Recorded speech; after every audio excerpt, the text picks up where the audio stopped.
Jefferson led inside, and it's stolen away weak side by Collins. He threw it off of the McMaster player out of bounds. Coach Razzo, being the gentleman that he is, trying to help the referees out with a call.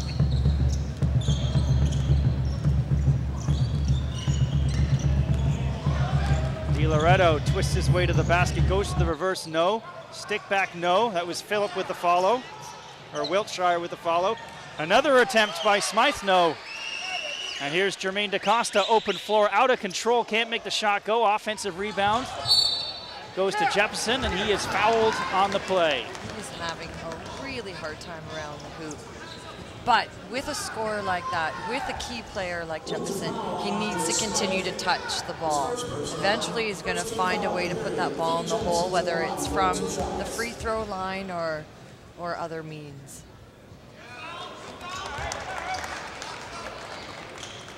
First one is up and it's no good from Jefferson.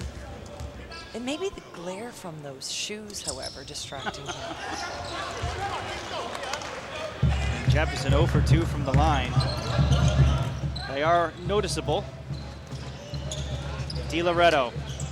Isaac Kwan works off the screen. Kwan with a crossover, creates some space, can't make the shot work though. Amisho cleans the glass. DaCosta with the push for Jepson. Boy, they double team him again and he tried to work it to Laws, lost it under the basket. It's loose now, Michaud count it, and the foul. If Michaud keeps up this pace, we're looking at a 45, 50-point game just by him. Take a look at those. Put your sunglasses on, people. We've got some serious glare coming off the screen. And there are some people who could pull those shoes off. I am not one of them. Coach Bynum, I was chatting with him before the game, the assistant coach, Mac, and he said, you know, one thing we're working on with this team is confidence. And he said, we laugh at how Jefferson is obviously an extremely confident individual if he can wear a pair of shoes as ugly as the ones he has on. DiLoretto turns the ball over. He threw it right between Isaac Kwan's legs.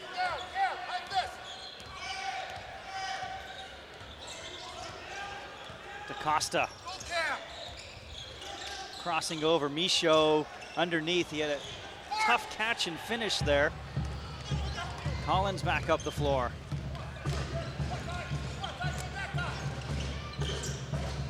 Wiltshire faces up against Jepson.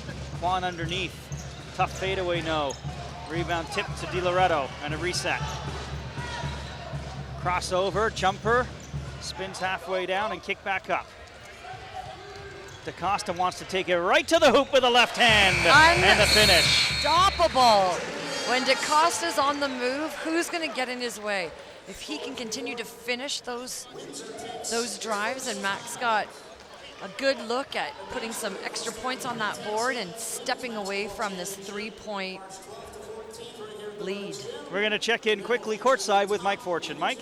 Steve, thanks a lot. During that last quarter break, I was able to listen into Coach Oliver. He had 3 things written on his board. The top one, highlighted, circled, and starred. He's not happy with the Lancers' transition game at this point. He wants the Lancers to work on that, and also he wants to push the ball deeper into the paint. That's it from courtside. Back to you guys.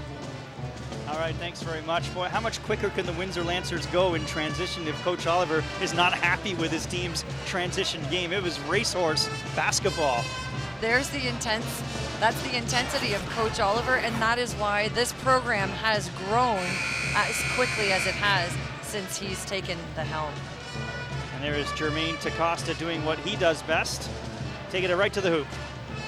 So quick. And a great finish with the left hand.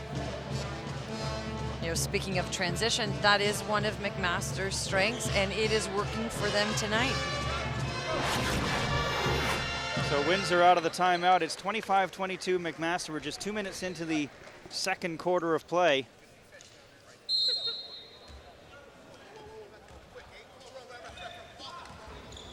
It is Marauder weekend here at the Verge Gymnasium. Had a chance to watch some of the men alumni play earlier. Some of them still got a lot of game, Michelle. A lot of game. Maybe a little slower, but a lot of game. Great turnaround by Liam Phillip, but not Titus Channer. He looks like he could step into any university floor right now and play. What an athlete. Spent a few years overseas playing professional ball in a number of different countries, Germany, France. Michaud with a 3 that's no good. He's now settled in Toronto. Wiltshire up the floor, big battle for Michaud, and then they both tussle it up and tie it up and exchange some words. Windsor will get possession out of this. A lot of words being exchanged in the stands. 18 seconds on the shot clock. 1 point game.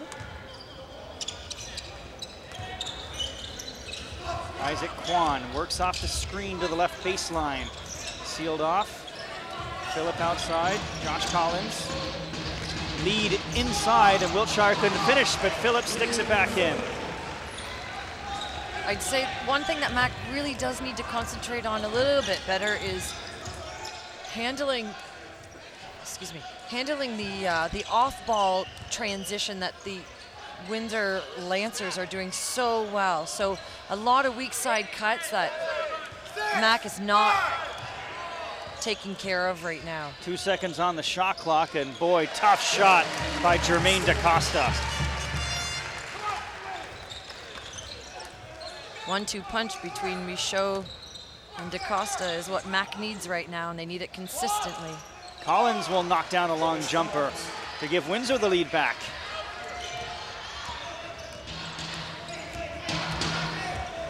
Victor Razzo off the Willis screen, and then Willis got held on the screen by Kwan.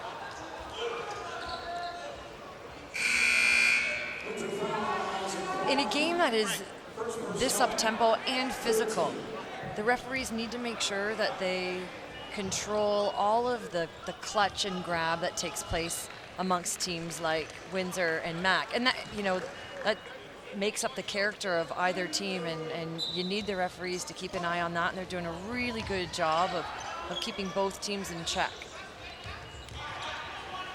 Victor Razzo works against Monty Hardware. DaCosta crossing over, skips it out to Jeppson. Jeppson into the heart of the defense with a kick out from Michaud. 4 on the shot clock. Jeppson with a deep three-pointer, and that one's way off. Waldo in the open floor. Waldo with a take, and that's going to be an offensive foul. Charge to John Waldo. Great job by DaCosta. Both ends of the floor, he's getting the job done. He's so quick and get himself into position to draw that charge. Which is great. I mean, Windsor is up 1, and he prevented the 3-point score, so we've got an opportunity for Mac to take the lead again. Deep three-pointer was way off by DaCosta. They get the offensive rebound. DaCosta underneath, no, and Razzo will stick it back in for 2. Mac is crashing the boards well, not watching 1 or 2 players try and get the job done. It's such a great team effort by the Marauders. Waldo, DiLoretto, long distance 3, no. Long rebound out to Waldo, and he'll have an opportunity to reset. Defended by Razzo. Hardware, DiLoretto, Windsor works the perimeter. Waldo skips it across, stolen by Laws. 2-on-1 with Victor Razzo. Laws gonna take it right to the cup himself, and they're gonna call a foul.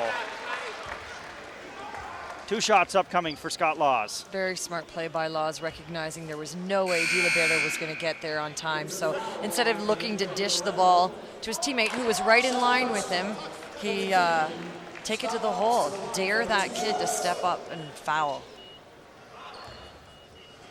So it's the 5th team foul actually charged to Windsor. McMaster yet to be charged with one this quarter. And I know coaches always like to point at the scoreboard occasionally. No I idea know what you're I talking did. about. I know what I are did. you talking about, Steve? And I think I learned that from Joe Razzo. Laws will give McMaster a 2-point lead, 30-28.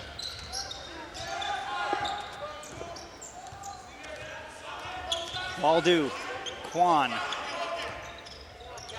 Skipped across, Waldo works off the screen. Catch and shoot from Hardware, no. Razzo elevates for the rebound. Razzo crossover, left elbow. Kick out to Terrell Vernon. Right into the teeth of the Windsor defense for the finish. Anytime DeCosta or Vernon drive to the hoop and they're in the paint, they're such a surefire for a great score, no matter who steps in front of them. Open look for Hardware, and he can't make it work. Razzo to Vernon, right elbow, pull up, yes. The ability to create your own shots. He's a master. He's a master of it. When Kwan. Vernon is hot, just give him the ball. Catch and shoot for 3, no. Razzo behind Laws, but pull up, three-pointer in transition. For Vernon is good. And Windsor wants to call a timeout to talk things over as Vernon knocks down his 12th point of the game, and McMaster out to their biggest lead of the game at 9. And here's a look at the replay. Here's the transition game. Very easy. No need to pass the ball when Vernon is hot. Get it to him. And here's another look. Again, you can see Windsor trying to scramble in transition. You also have to notice a shooter, a pure, beautiful shooter like Vernon, coming down the floor in transition. His hands are already in position to catch and shoot. A lot of the times, athletes will run down the floor in transition, ready to maybe catch and pass. But he's calling for the ball as he's sliding down the sideline, ready to shoot at any point. And Vernon, who came into the game only shooting a shade under 20% from three-point land, he does shoot the ball well from the field, 41% from the field. And he's really finding his game here. It was Michaud in the first quarter, and now it's Vernon in the second quarter stepping up for McMaster. And again, when you look at this McMaster Marauder team, sure, you're going to lean on Jefferson. That's a no-brainer. But they're so well balanced, and anyone can come to play. So you're not just looking at a couple players for Mac. You're looking at 5 to 7 who at any point during any game can be the difference makers. Smythe behind his back. Jefferson stayed right with him. Smythe missed the shot. Rebound to Vernon. Again, McMaster with a push, and now they'll pull it back and play half court. Entry pass knocked away.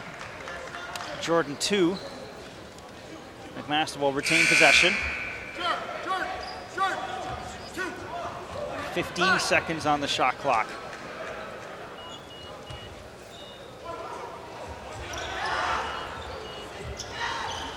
There's Vernon with a catch and shoot for 3, and they're going to call a foul on the three-point shot. So 3 shots forthcoming for Vernon. Coach Oliver is beside himself on the sideline, not happy. Not happy with the call. Quite animated on the sideline. He's got to be careful. No need to give McMaster any more reason to celebrate this great run they've been on in the second quarter. And Vernon misses the first foul shot. Biggest lead of the game for McMaster at 9 points. And Nigel Johnston-Tyter just returned into the game. He had to sit for a spell with 2 fouls.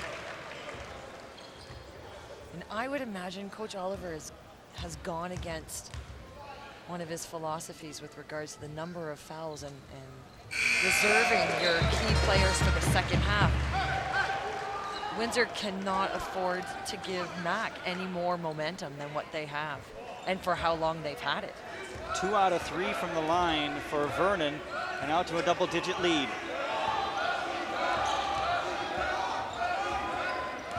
Collins works against Paul Hart. Take by Lee and Phillip. They're going to call a foul on the play against McMaster.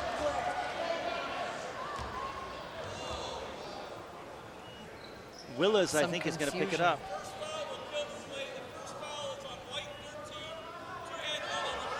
Now they had 2 fouls on the play. The first one they will call is against Jepson. Foul number 2 for Jepson. Some action taking place on the weak side that most people weren't watching. They were watching the nice tie-up between Titer and Willis. So that takes Jepson out for... Correction, first foul against Jepson, but he'll sit down.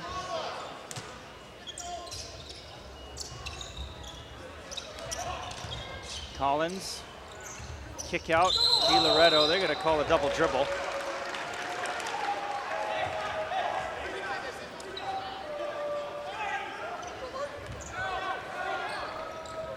So 2:40 remaining in the first half. Coming up, we've got in the first half intermission interviews with Ron Foxcroft, and we'll talk to the assistant coaches on both teams.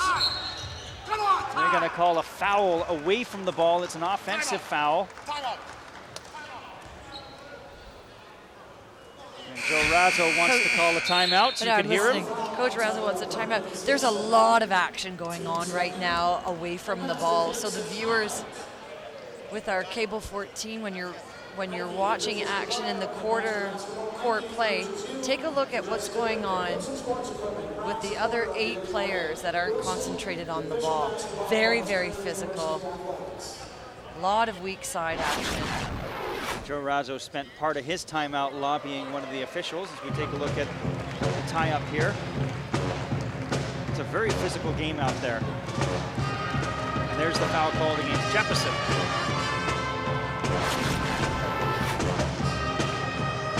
So Joe Razzo wants to talk things over with his team. 2:31 left to go in the first half. 39-28 is our score.